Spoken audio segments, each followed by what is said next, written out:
What's good, YouTubers and YouTubettes? This is JBsports, back again with another one. Former unified welterweight champion, Keith one-time Thurman. One time had an entertaining interview on the Last Stand podcast hosted by Brian Custon.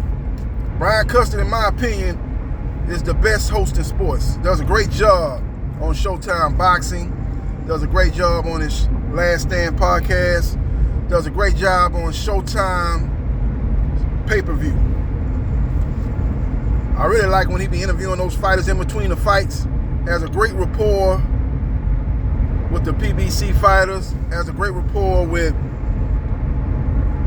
Showtime Boxing colleagues. And he replaced the legend, James Brown. He's currently working on the pregame show for CBS, the pregame NFL show for CBS. He does a halftime and postgame show for the CBS broadcast for the NFL. Well, James Brown used to be the host of Showtime pay-per-view.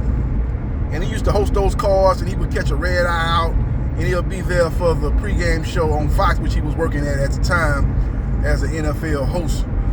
Pre-game, halftime, and post-game host for Fox NFL.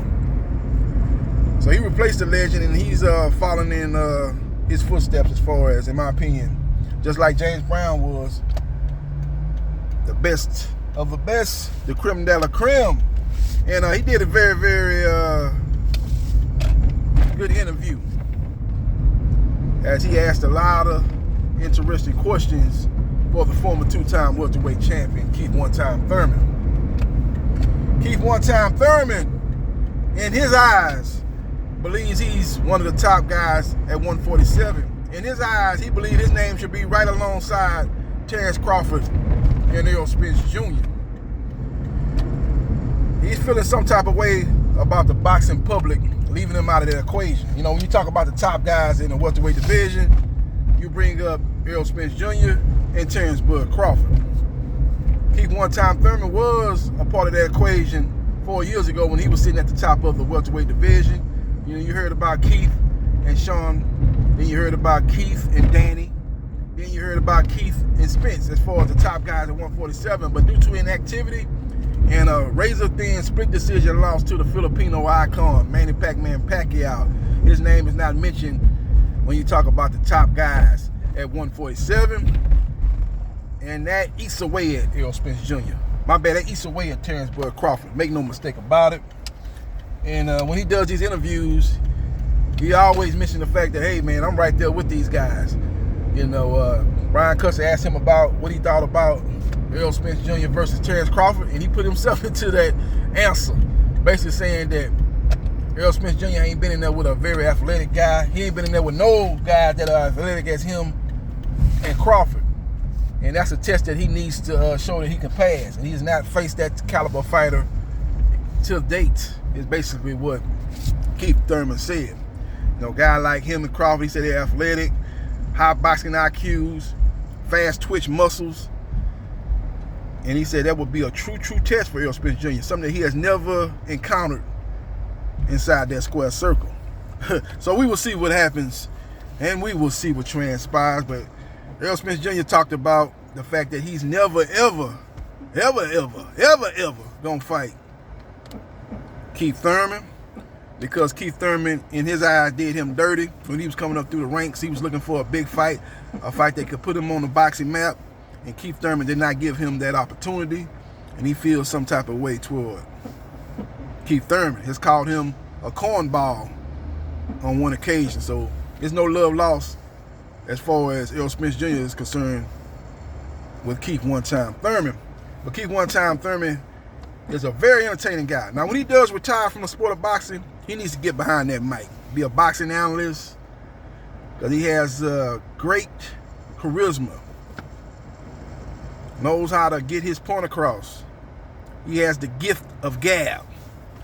He's got that Muhammad Ali quality about him as far as knowing how to promote a fight, knowing how to speak about a fight, knowing how to analyze a fight. He's worked for Fox when they've had their pay-per-view cards alongside of Danny Garcia and Sean Showtime Porter. So he's done a little bit of that, and I think that's his calling card when he retires from the sport of boxing. So we will see what happens, and we will see what transpires. But Terrence Crawford had some things to say about Keith Thurman a few years back, and he said that Keith Thurman was the fight he was looking at when he first was entering the 147-pound division. Keith Thurman and Manny Pacquiao. He never mentioned Errol Spence Jr.'s name. He mentioned two names. It was Keith Thurman and Manny Pacquiao. And they'll let you know that at that time, Keith Thurman was the top dog at 147.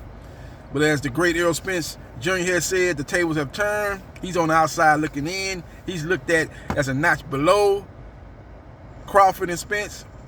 And that eats at his craw. That's an old Southern term for you people on the East Coast, West Coast. Don't know nothing about that. Eats at his craw. That he's not up there with those two guys.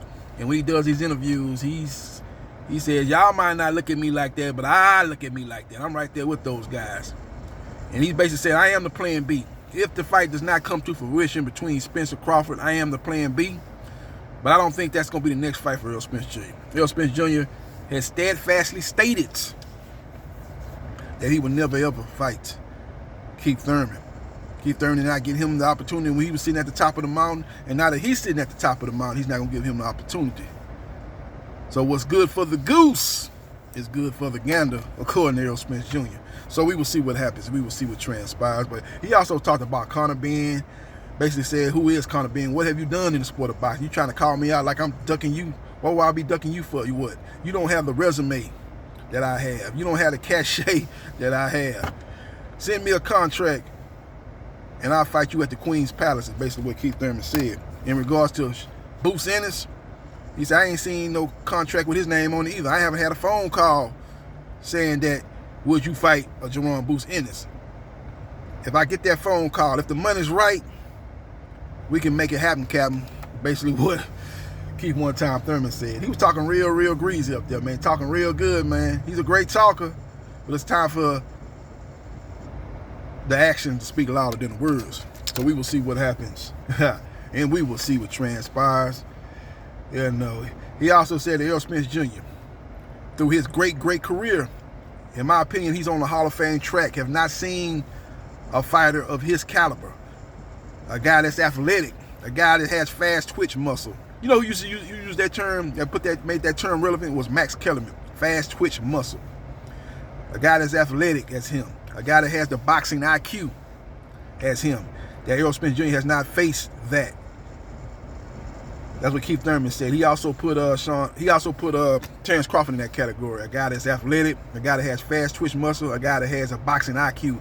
And he said that's what will make that fight intriguing between Spence and Crawford and Spence and Thurman, according to one time. So we will see what happens and we will see what transpires. But this is my synopsis. This is what I think is all going to play out. I think by Labor Day weekend, if we don't get this fight announced, I think the chances of this fight happening is, I ain't gonna say slim and none, but I would say like 25%. I would think people need to start making other plans. But I don't see it coming to fruition.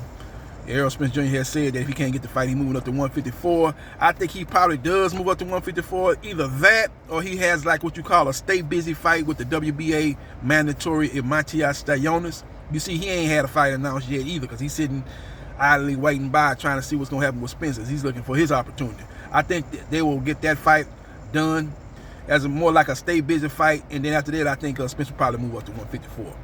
Either that or he maybe go straight to 154 if he don't get the Crawford fight. I think it's either Stayonis or move up to 154, or maybe even fight a catchweight with the WBA regular middleweight champion, Esrilanda Lara. I think those are the three options, the two options. There are three options. You got Lara, that won't be at 154, they'll be at 155. Stay at 147, stay busy, fight with Stayonis, go to 154. There's not a lot of appealing options at 154, actually, because Jamel Charlo got a fight with Tim Tszyu. He got all the belts. Maybe you can fight a Brian Castano, but that's a non-title fight. High risk, low reward. Fight a Tony Harrison. That's another high risk, low reward type of fight. Sebastian Fedora has a fight coming up, a showcase fight coming up against Ocampo October 8th, so he's going to be unavailable. So I don't know that he has any appealing options at 154. Maybe he said, well, no, I don't care. I just want to get my feet wet. At 154, I get a win. under my belt at 154, and then I'll chase a fight with Jamil Charlo, Tim Tszyu winner. Maybe that's the route he goes. But I think the most likely scenario is to stay at 147 if he don't get the Crawford fight and have like a stay busy fight versus Stellonis, or goes up to 155 and fight the WBA regular WBA middleweight champion, Ezrealanda Lara, who's a guy that's not the same fighter he was 4 or 5 years ago, but still an effective fighter, has changed his style, sitting down more on his punches, more of a flat-footed fighter. I think that would be right up Errol Spence Jr.'s alley as far as a guy that's going to stand in front of you and try to bang with you. That seems to be what Lara has done. I don't know if it's more because he's an older fighter or he's just looking to make more entertaining fights. Whatever the case may be, in his last fight, he was a flat-footed guy standing right in front of his fighter and banging with him. And if he does that with Errol Spence Jr., that could be a recipe for the disaster. So we will see what happens, and we will see what transpires. As far as Terrence Crawford goes, his options are very, very limited. He could retire, take on a WBO mandatory, won't be against Virgil Ortiz, maybe against a Bruce Ennis or somebody that's highly ranked in the WBO, if those two guys don't take the fight. But outside that, you don't have a lot of options, man. Josh Taylor's tied up at 140 in a rematch with Catterall. He doesn't have a lot of options, my people. Don't have a lot of options. So we will see what happens, and we will see what transpires. But as far as Keith one-time Thurman goes, as far as him being a very smooth operator as far as getting his point across. Very good talker. Kind of reminds me of Muhammad Ali. That's one thing I wish Muhammad Ali would have did. You know, maybe hung up his gloves after the George Foreman win, or maybe after the Thriller in Manila versus Joe Frazier. That should have been his last fight, was Foreman. At the very worst case scenario, he should have retired after Joe Frazier's third fight. And he could have went, because he was a guy that had great charisma, know how to get his point across, great talker. Just imagine him and Howard Cosell calling fights. That would have been the best team in sports history. Howard Cosell and Muhammad Ali. That's what I'm saying about Keith Thurman, man. He's a great talker. He's of that ilk. I ain't saying he's Muhammad Ali, because Muhammad Ali is only one of Muhammad Ali. One of the great trash talkers, one of the great self-promoters in sports history. That being Muhammad Ali, the greatest of all time. But I think him and Howard Cosell, if he were retired after that third Frazier fight, that would have been the greatest broadcasting team in sports history. So we will see what happens, and we will see what transpires. Follow me on Facebook, Gerard.Briscoe.3551. Like, share, and subscribe to JB Sports, the man, the myth, the legend. And I holla.